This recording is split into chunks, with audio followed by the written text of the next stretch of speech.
right, we're going to take a look at bank reconciliation.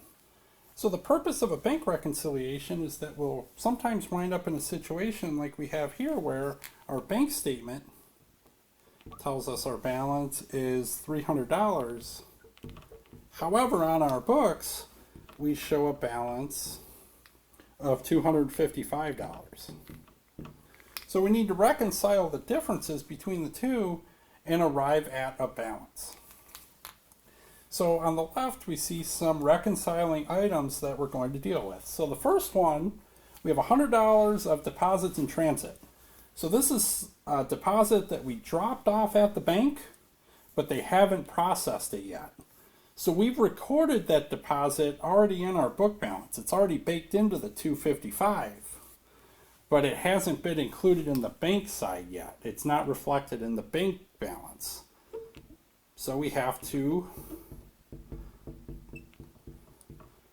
add the $100 to the bank side.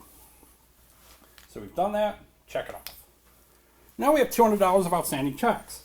So these are checks that we wrote that we recorded in our books already that haven't been cashed yet and have not yet been recorded on the bank statement. So this would be another reconciling item on the bank side. But this is going to be a negative 200 because once those checks actually get cashed, it's going to reduce the bank balance. Next, we earn $10 of interest on our bank account.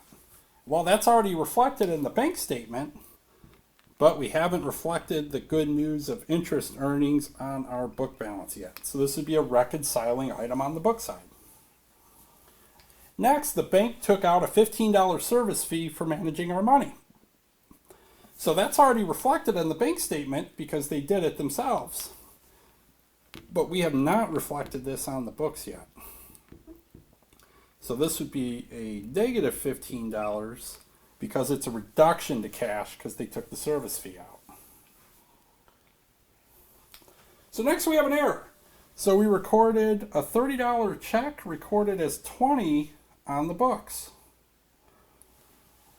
So we had a $20 check come in the door, but we recorded it as $30 on the books.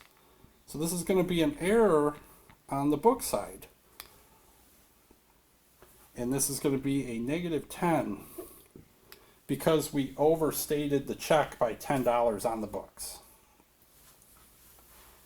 And then next we have a NSF, so non-sufficient funds. So this is a bounced check.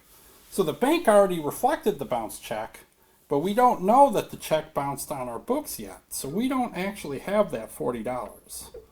So we're going to reduce it. So what we find when we total these up, we find that our bank side and our book side both reconcile to $200. So $200 is the cash balance that we want to reflect. So please review and let me know if you have any questions.